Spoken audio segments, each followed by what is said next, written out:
Assalamualaikum warahmatullahi wabarakatuh. Perkenalkan, nama saya Sarah Teresa Jurais dari Prodi Ilmu Komunikasi, Fakultas Ilmu Sosial dan Politik.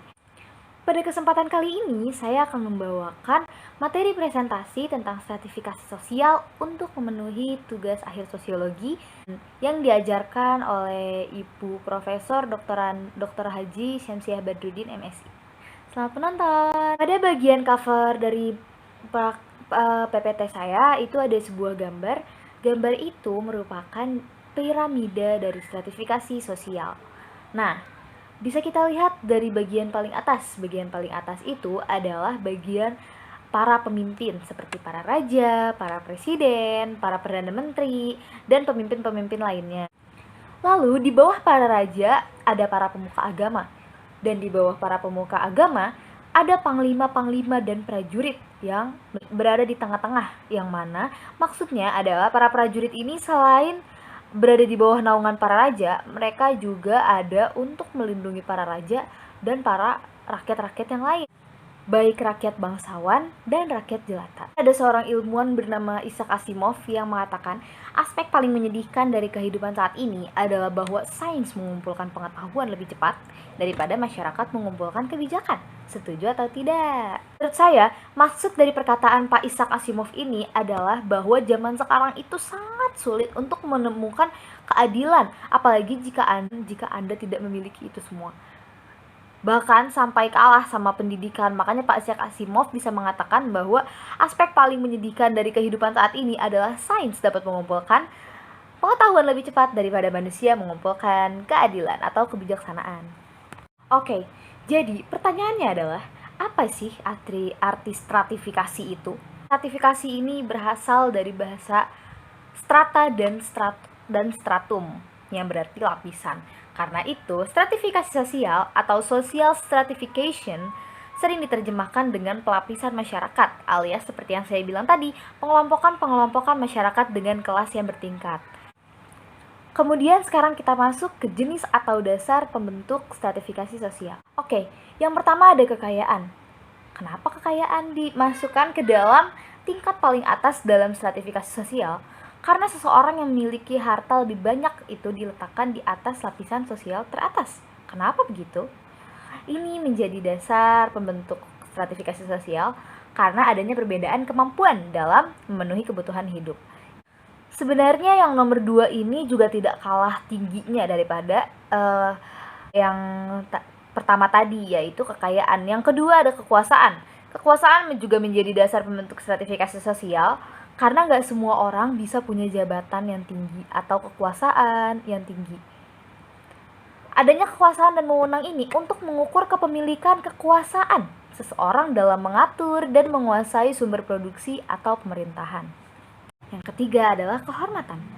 Kehormatan tidak hanya diukur dari semata-mata dari kekayaan dan kekuasaannya saja, tapi diukur oleh opini publik kepadanya. Jadi tidak menentu para raja itu dihormati oleh para rakyatnya.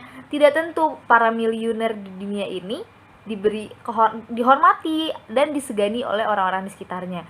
Kadang ada saja orang-orang yang baik, yang berbudi pekerti luhur, yang bahkan dihormati oleh para publik-publik di sekitarnya.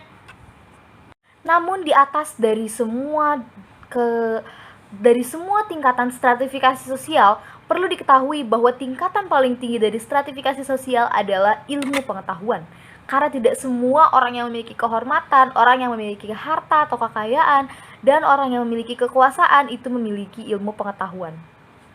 Sekarang kita akan beralih ke subtema kedua. Apa sih fungsi stratifikasi sosial itu? Kemudian saya membagi fungsi stratifikasi sosial ada 5. Yang pertama, distribusi hak istimewa yang bersifat objektif. Jadi, maksudnya itu hak istimewa tuh dia bisa menentukan penghasilan, keselamatan, serta kewenangan pada jabatan seseorang.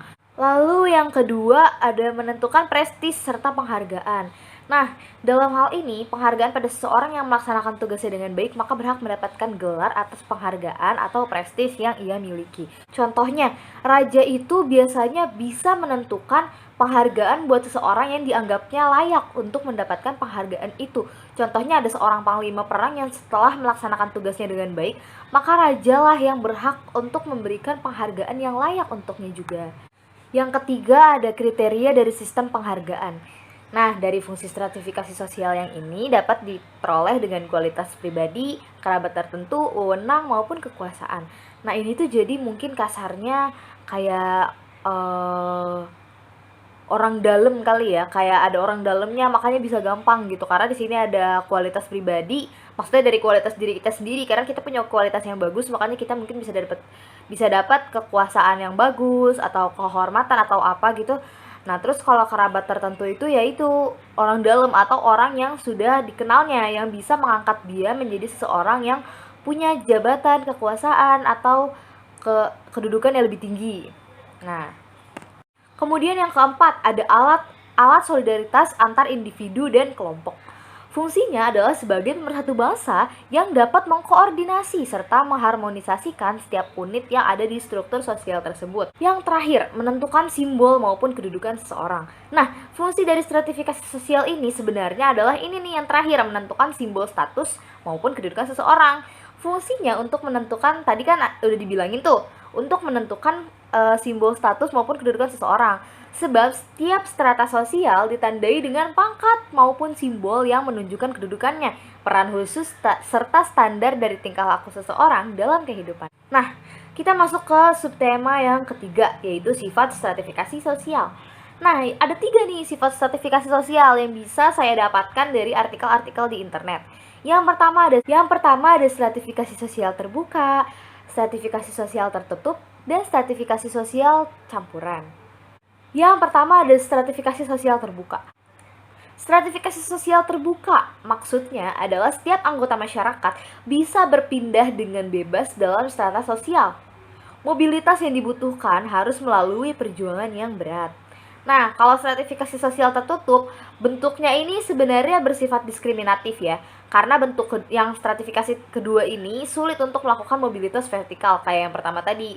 Nah, kalau stratifikasi sosial campuran, itu adalah gabungan ya, namanya aja campuran. Berarti dia itu gabungan antara stratifikasi sosial terbuka dan tertutup. Sehingga bentuk stratifikasi ini memiliki sifat yang mirip dengan kedua bentuk stratifikasi sosial yang lain. Kemudian kita masuk ke contoh-contoh dari sifat stratifikasi sosial. Nah, contoh dari stratifikasi sosial yang terbuka nih, ketika ada seorang individu yang dahulu bekerja hanya sebagai staf kantor di kantornya, kemudian ia mendapatkan kesempatan promosi jabatan sebagai manajer atau pemimpin kantor di cabangnya. Contoh lainnya tuh misalnya gini, jadi ada orang yang dia itu punya, jadi ada seorang anak tukang beca. Nah, dia itu awalnya hidup sebagai anak tukang beca kan. Tapi karena ia berusaha untuk belajar, berusaha bagaimanapun caranya dia ingin merubah masa depannya dengan cara belajar, bekerja keras, dan lain sebagainya, maka ia bisa merubah kehidupannya yang semula hanya anak tukang beca menjadi orang yang sukses. Ini contoh dari stratifikasi sosial terbuka. Kemudian contoh dari stratifikasi sosial tertutup itu seperti sistem kasta yang ada pada agama Hindu. Jadi di kasta yang ada di agama Hindu itu kan ada 4. Ada ksatria, brahmana, waisya, sama sudra. Menurut sistem kasta tersebut, seseorang akan kesulitan apabila ingin berpindah kelas karena kasta tersebut diperoleh dari garis keturunan. Jadi kalau misalnya orang ini keluarganya udah dari keluarga yang brahmana, berarti dia nggak bisa pindah-pindah ke kasta yang lain. Nah, contoh lainnya adalah sistem kasta yang menentukan hak waris seseorang seperti sistem kasta pada kerajaan Inggris dan kerajaan lain di Eropa. Seseorang yang menjadi keturunan raja maupun ratu maka sudah pasti mendapatkan warisan atau dapat meneruskan tahta dari sang raja maupun sang ratu. Yang terakhir adalah contoh dari stratifikasi sosial campuran.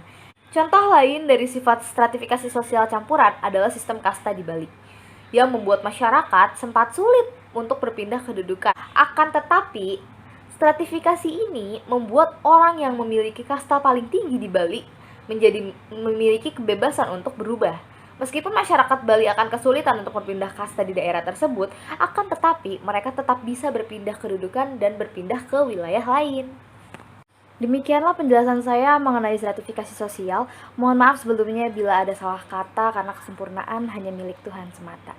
Wabillahi taufiq wal hidayah. Wassalamualaikum warahmatullahi wabarakatuh.